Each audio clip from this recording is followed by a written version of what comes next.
Olá, seja bem-vindo a mais um programa. E no episódio de hoje você vai conhecer a história do pastor Rafael Bump, que passou por muitos desafios em sua trajetória, desde o Brasil, passando pela Bolívia e Filipinas e retornando novamente para o Brasil. E o seu chamado à missão começou desde cedo, com apenas 9 anos de idade. E hoje ele veio contar pra gente como foi essa aventura em poder compartilhar sua missão em outros países e retornando ao Brasil. Pastor, seja muito bem-vindo. Obrigada por compartilhar sua história, sua experiência de vida. E espero que este momento, esse relato, possa também inspirar muitas pessoas que estão nos assistindo hoje. Com certeza, esse é o objetivo, né? Eu agradeço pela oportunidade, né, de colocar aqui para ti e para quem assistir um pouquinho sobre o que Deus fez, orações que eu nunca fiz, mas que Deus respondeu, né? Então, louvado seja Deus pela oportunidade. Amém. Pastor, e esse senso de missão começou muito cedo na sua vida, com apenas 9 anos de idade. Como foi isso? Então, na minha igreja, eu sempre gostei daí na igreja, eu era piada igreja, né? Uhum.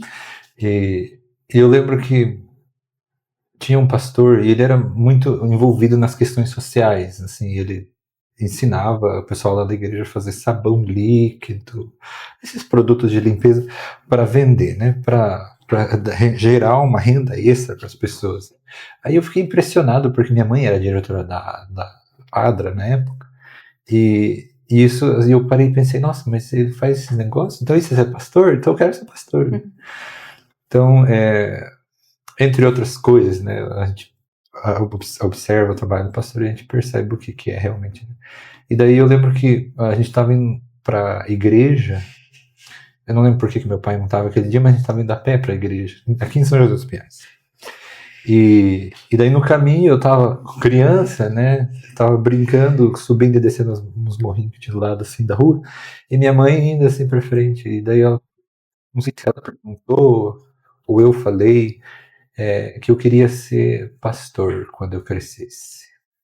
Aí a resposta da minha mãe, assim, foi bem sábia. Ela disse, então você precisa se consagrar desde agora. Ela não duvidou, entendeu? Isso foi legal, tipo, ela não duvidou, ela deu a resposta que eu precisava ouvir.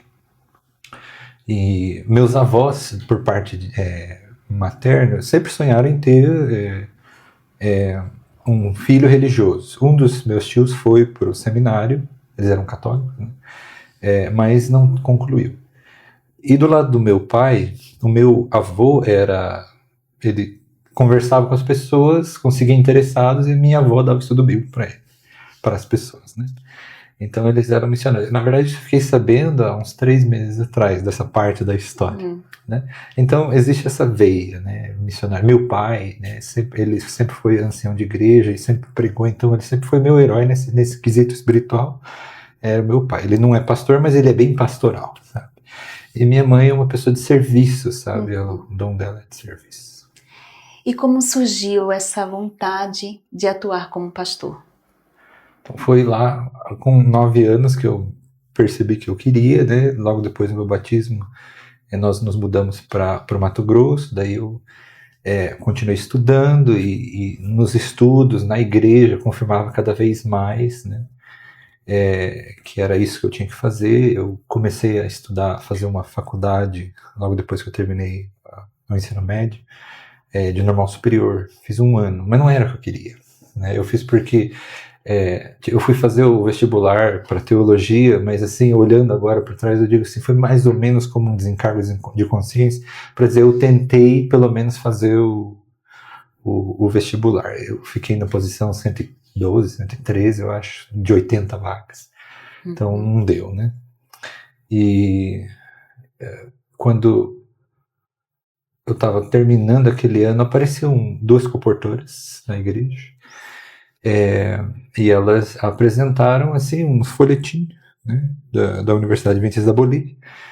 E daí eu pensei, nossa, interessante, né? E daí elas falaram, é barato, que assim, explicaram, mostraram as vantagens, etc. E daí foi todo um processo para convencer os meus pais de poder estudar lá, né? Porque era longe, era outro país e tudo, mas eles no final das contas aceitaram, daí eu fui para lá. em 2007. Essa viagem foi uma aventura, porque um amigo, nós estávamos indo em 3 para lá. Um amigo nos levou até a casa da tia dele e desapareceu, ficou o fim de semana fora e deixou a gente lá. E, tipo, era pra gente viajar, não era pra gente ficar ali. E então foi assim muito estranho, porque a gente estava numa casa desconhecida, né? E daí quando ele voltou, a gente continuou a viagem, pegamos um ônibus. Essa parte é bem engraçada. O ônibus não era só para pessoas, era para carga em cima do ônibus, né? E fora que a estrada era de terra, 700 quilômetros de terra. Nossa. Então trepidava o tempo todo, muito desconfortável. Aí quando chegamos em Santa Cruz de la Sierra, pegamos outro ônibus. E daí, na metade da serra, porque daí lá você sobe a montanha, né, a Cordilheira dos Andes. Na metade do caminho, o motorista do ônibus manda todo mundo descer, porque não tinha passagem, tinham bloqueado lá a estrada. Manda todo mundo descer, pegar as malas e deixou a gente no meio do nada. Daí a gente pegou o táxi, e eu, viajante primeira viagem, né? Leva aquelas malas enormes, gigantes. Aí peguei o mototáxi, a gente atravessou, era a montanha que tinha caído em cima da estrada. Daí do outro lado a gente pegou um outro ônibus. Esse ônibus me levou até Cochabamba, que era a cidade onde ficava a universidade. Passei muito frio, porque o ônibus não tinha calefação. Mas quando a gente chegou lá, parecia que um sonho estava se realizando. Mas eu fui com $50 para estudar no exterior, numa faculdade. Quem que estuda com $50? Entendeu? E daí eu me apresentei, fui fazendo todo o processo. Quando eu cheguei na questão de finanças, eu falei, não entendi. Então vai lá e fala com o diretor interno. Fui falar com ele, ele falou assim, volta para o teu país, trabalha e vem com dinheiro e estuda. E nesse momento, pastor, passou por sua cabeça voltar ou tentar? Não passou a questão da volta. O que eu fui até a praça da universidade e eu orei, Senhor, eu coloquei Deus contra a parede, ou na situação estranha, né? Tipo, tu me trouxe até que eu permitiu que eu chegasse até aqui. Então, me ajuda, né? Mas eu senti como se o meu chão, as paredes, ou seja, toda a proteção que havia ao redor de mim tivesse sido tirada. Mas depois daquela oração, veio na minha cabeça, vai e conversa com os teus amigos. Eu conversei com 3 amigos, 2 decidiram me ajudar e daí mandaram algum dinheiro. Aí eu voltei para aquela mesma pessoa, diretor interno, eu falei, olha, é isso que eu tenho para começar a estudar. Bem-vindo à Universidade Adventista. Então, foi interessante esse início. Esse foi os primeiros desafios encontrados na Bolívia. E depois disso, ao começar a estudar na universidade, quais foram os outros desafios que você encontrou ao longo aí do período na Bolívia? Eu demorei muito para ter experiência na comportagem. Foram, acho que 5 ou 6 campanhas, até que eu comecei a engrenar e ganhar um dinheiro a mais, né? Então os 2 primeiros anos foram muito difíceis, assim, mas depois as coisas, Deus foi abençoando, fui pegando experiência, né? A gente vai amadurecendo também, né? Mas eu lembro quando eu terminei a faculdade, parecia que aquele dia nunca ia chegar. Era para ser terminado em 5 anos, mas eu terminei em 7. Então esse dia, na minha cabeça, nunca ia chegar, eu nunca ia terminar, mas chegou. Aí quando terminou o último dia de aula, que eu vi que não teria mais outro dia, daí eu fui invadido por um sentimento de gratidão parecido ao que eu senti quando eu cheguei aqui no GVV. Aqui foi mais intenso, né? Mas lá foi um sentimento de gratidão. É daí que eu entendi a ação de graças, né? Foi assim, né? Bolívia terminou os estudos. E depois disso, o que te aconteceu?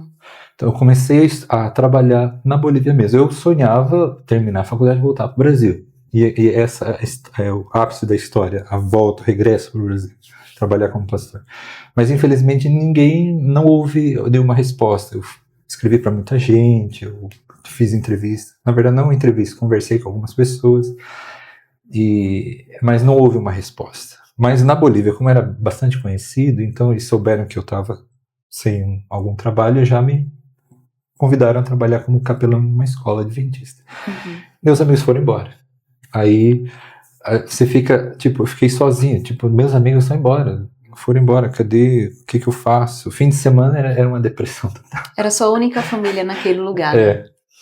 E daí eu comecei a trabalhar como capelão, né, na escola adventista. Nossa, os alunos no início foram muito difíceis, mas ao longo do tempo, eu não sei, eu me apaixonei pelos meus alunos, assim, eu tratava eles como se fossem meus filhos, e eles me chamavam em espanhol, papi, né, me chamavam assim.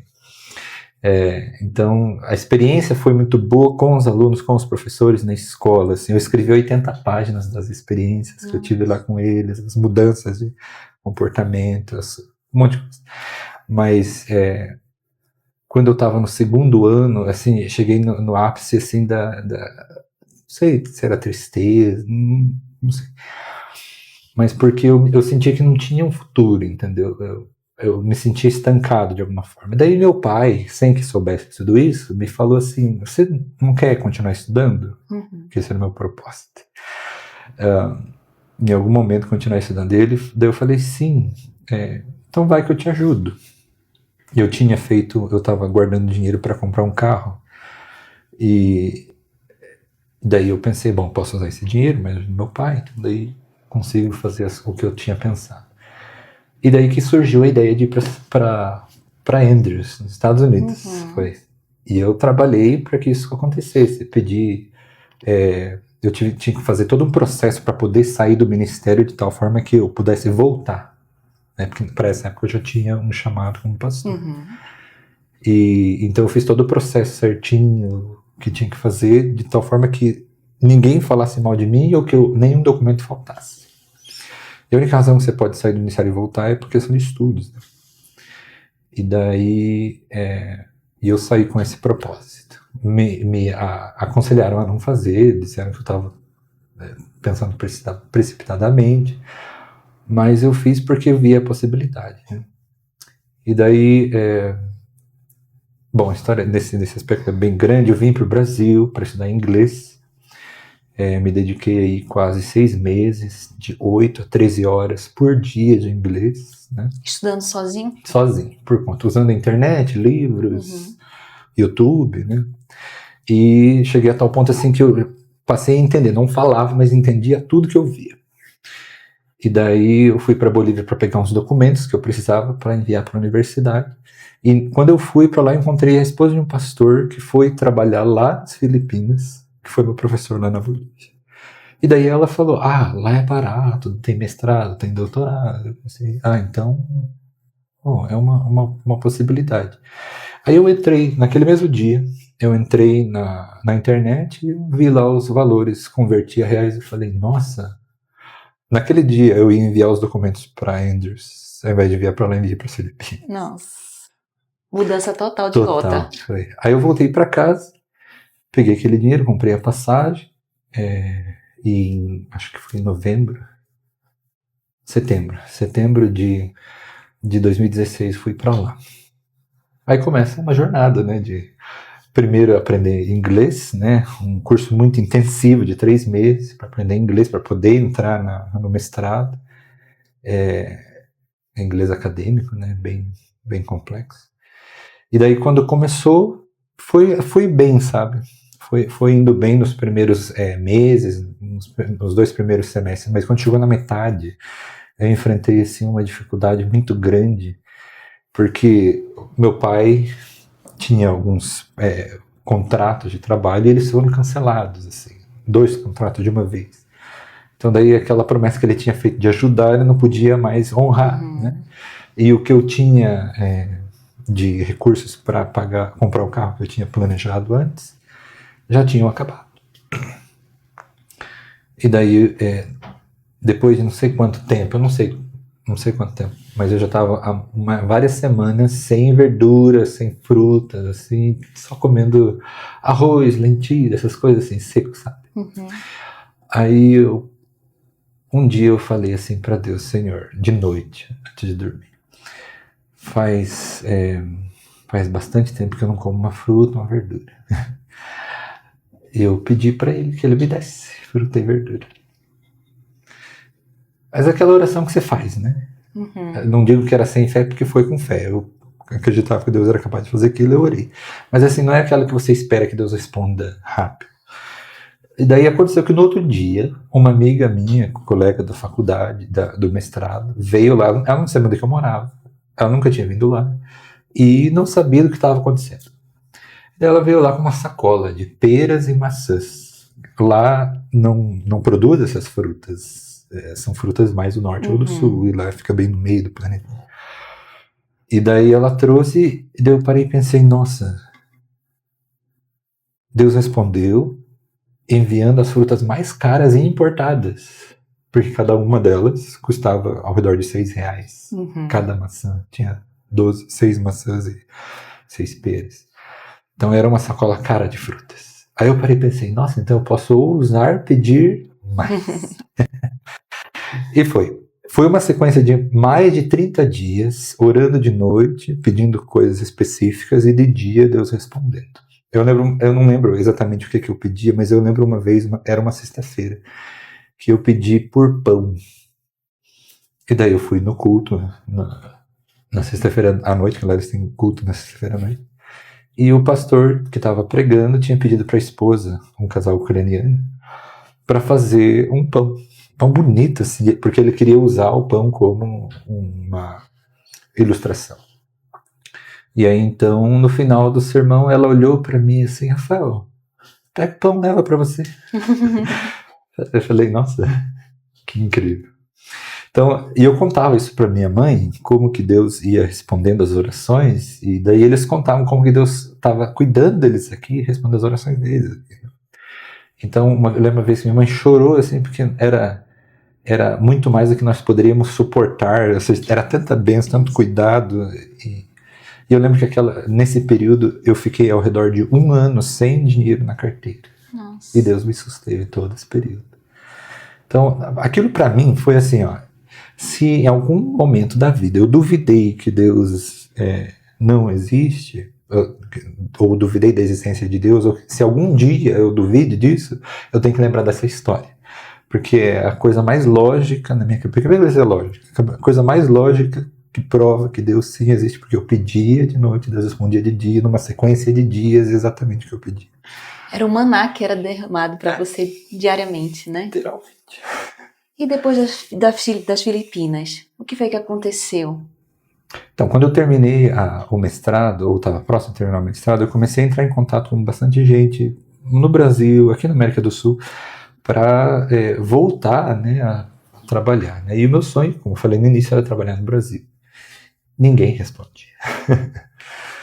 Mas, ao mesmo tempo, começou a chover convites para trabalhar naqueles lados do mundo, né?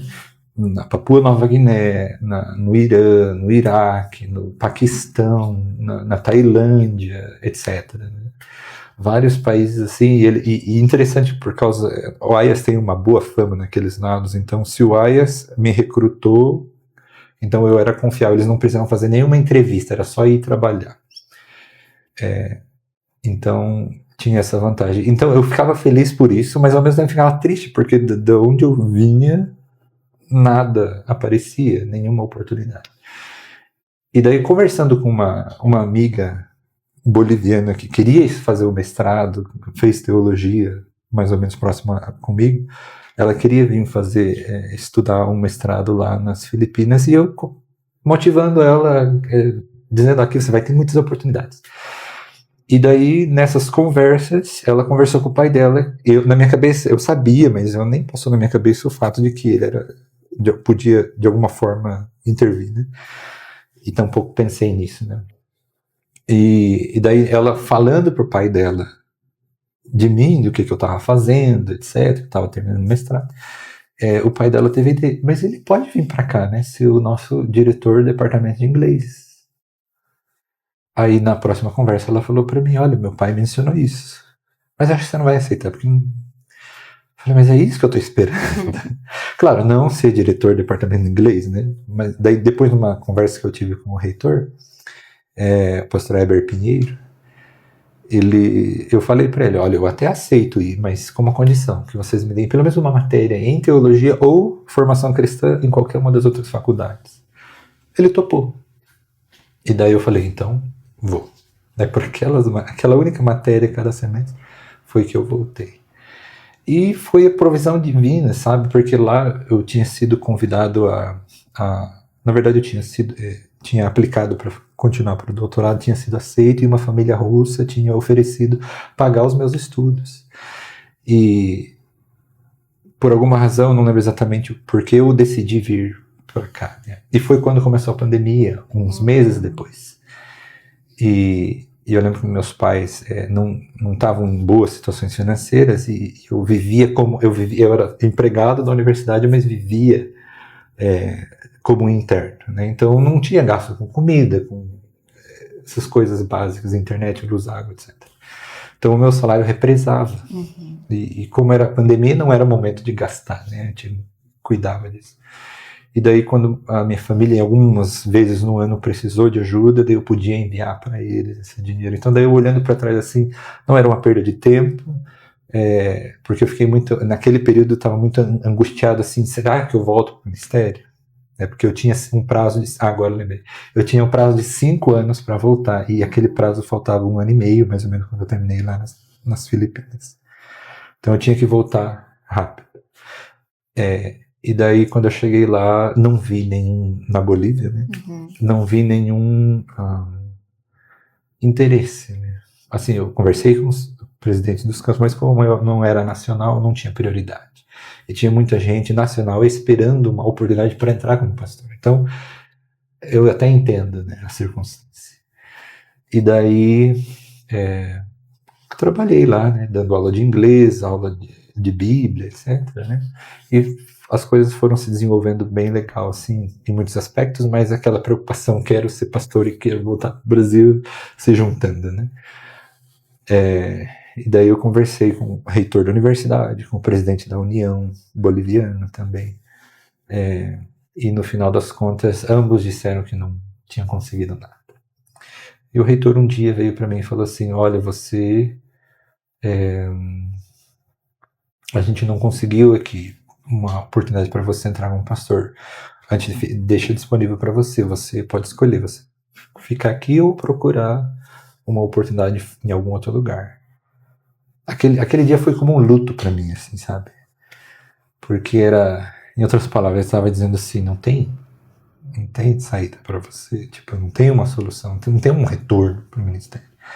Então, e aquele dia eu pregava de noite, eu tinha que pregar para adolescentes, e sabe, pregação você tem que motivar, passar esperança. E eu não tinha nada disso dentro de mim, né? Então eu estava assim, eu contei para minha família umas horas antes desse sermão, e assim, eu me contendo para não causar uma preocupação. Mas não teve como, né? E daí eu lembro que minha mãe chorou tudo, eu depois terminei a ligação e fui pregar. Então foi um momento assim de luto, eu passei um luto vivo, assim, sabe? Foi muito, muito ruim. Nisso, durante as férias, no meio do ano, eu conheci o pastor Irineu, que era pastor aqui da igreja de UVV, pastor auxiliar. E ele foi passar as férias lá. E daí ele falou assim, olha, Rafael, o presidente Eliezer está repatriando gente para o Brasil para trabalhar lá. E daí, me dá teu currículo. Eu dei o currículo, daí ele falou, entra em contato com ele pelo Messenger. Eu entrei em contato, ele pediu algumas referências, eu passei as referências para ele. E assim ficou. Quando chegou o mês de outubro, setembro, outubro, não lembro, eu escrevi para ele dizendo assim, pastor, lembre-se de José na prisão. Aí ele falou assim, não, eu lembrei de você, tivemos uma reunião aqui, algumas necessidades apresentaram, o teu nome passou na mesa, mas não foi o momento ainda. Mas tá aqui, teu nome tá aqui. E daí pensei, bom, não deu nada, né? E daí, quando chegou no final do ano, me disseram assim, Rafael, nós, como a gente não vai efetivar você, a gente precisa despedir você, mas você pode voltar daqui 30 dias, a gente volta a contratar você e você continua. E eu lembro também que o reitor falou assim, a gente não consegue colocar você como pastor, mas a gente consegue colocar você na área, então a gente pode dar uma capelania para você. Cada faculdade tinha um capelão, né? Então me deram a capelania da faculdade de saúde. E daí, nossa, aceitei na hora, né? Porque eu queria, né? Era o que eu queria, mesmo que não fosse como pastor, mas era o que eu queria. E daí, quando chegou no final do ano, que daí chegou esse momento que eu fui despedido, né? Vim de férias, mas não era férias, eu estava despedido. Fui para Santa Catarina, meus pais estavam lá, e eu falei para minha mãe, não tem sentido eu voltar para lá, né? Eu vou procurar fazer outra coisa da vida. Outra coisa não era trabalhar em outra profissão, né? Mas era, na minha cabeça, comportagem e como missionário, alguma coisa na área que eu escolhi, não ia deixar. Né? E daí, quando eu disse isso, minha mãe falou assim, mas você não vai tentar mais, pelo menos uma vez mais? Eu falei, que seja a última então. Aí eu peguei, escrevi pro pastor Eliezer, falando, pastor, eu tô aqui em Santa Catarina, sexta-feira eu tô em Curitiba, se quiser a gente pode conversar. Ele respondeu, então vem aqui que a gente conversa. Aí quando eu cheguei lá, meu irmão me levou, fiz aquela entrevista. Na entrevista você vai com uma expectativa de apresentar, nossa, eu tenho experiência nisso, naquilo outro. Só que as perguntas que ele fazia, tipo, você sabe fazer isso? Não. Você tem experiência naquilo? Também não. E todas as perguntas que ele fazia com relação às minhas experiências eram negativas. A tal ponto que daí no final ele falou assim, olha, se a gente precisar de você, a gente liga. Essa é a resposta que todo comportor odeia ouvir, né? Porque, tipo, é um não educado. Sim. É um não educado. E daí eu entrei no carro e falei pro meu irmão assim, vamos embora que aqui não vai dar em nada. Aí naquele mesmo dia, era uma sexta, no sábado à noite meu irmão me levou na rodoviária e eu viajei para Bolívia. Eu cheguei lá na terça-feira de noite. E aí quando eu entrei no meu quartinho lá, do internato, né, eu peguei a máquina de cortar cabelo e cortei meu cabelo. Era minha forma de expressar luto, sabe? Tristeza. Sei lá, outras pessoas quebrariam, falariam, xingariam, sei lá, falariam mal da igreja. Porque até então seu desejo era ficar. E daí eu cortei o cabelo. Ficou ridículo. Foi. Mas naquele dia, eu lembro, naquele mesmo dia, quando eu cortei o cabelo, que eu terminei, que eu me olhei no espelho, eu falei, tá, então já que é pra ser assim, fica nas tuas mãos, do jeito que você quiser, tá bom. Falei pra Deus, né? Parecido ao que eu tinha feito lá no início, né? Quando eu comecei a estudar na Bolívia. Daí, isso foi na terça-feira. Na quinta-feira de manhã, o pastor Irineu me liga falando, olha, a gente gostaria de ter uma entrevista contigo com o pastor Santos. À tarde. Daí fizemos aquela entrevista, o pastor apresentou todas as ideias que ele tinha, as perspectivas que ele tinha de trabalho. E daí ele falou assim, olha, nós estamos analisando você e uma outra pessoa. Nós vamos avaliar aqui e vamos te dar uma resposta logo. Entre hoje e amanhã. Naquela mesma noite, o presidente, o pastor Eliezer, me mandou uma mensagem assim, nós estamos convidando você para trabalhar formalmente aqui na CP. Você topa? Claro, não precisava perguntar. Daí eu escrevi, topo. E ele escreveu assim, então arruma as malas. Na hora, eu peguei, levantei, comecei a arrumar minhas malas, assim. Tinha acabado de chegar, já estava voltando. Isso, 2 dias depois. Só que assim, não cabia na minha cabeça. Nossa, eu vou trabalhar em Curitiba. Eu nunca orei pedindo por isso. Aí as pessoas lá têm um costume legal, tipo, você avisou que vai embora, elas vêm e oferecem comprar as tuas coisas, né? E daí chegou o pessoal lá, vendi tudo que eu tinha, com aquele dinheiro eu paguei a passagem de volta e tudo, e no caminho eu nunca acreditava, eu tava chegando em Curitiba e ainda não acreditava que aquilo tudo era verdade. E quando eu cheguei aqui, preguei, as minhas primas, minhas tias, gente lá da igreja de São José veio aqui para me ver como pastor de uma igreja, sabe? Aí, nossa, eu fiquei assim uns 2 ou 3 meses assim, experimentando aquela mesma sensação, só que é mais intensa lá da próxima formatura, né? Que a gratidão era tão grande, porque era tanta bênção, era tanta coisa acontecendo junto, ao mesmo tempo, assim, e eu era incapaz de conter a alegria e a forma como extravasou foi através do choro. E daí, se eu ouvia uma criança cantar, ou sei lá, coisas assim, eu chorava, e as pessoas me diziam, nossa, o que está acontecendo, pastor? mas era porque era muita alegria, era muita gratidão, né? E como eu falei, não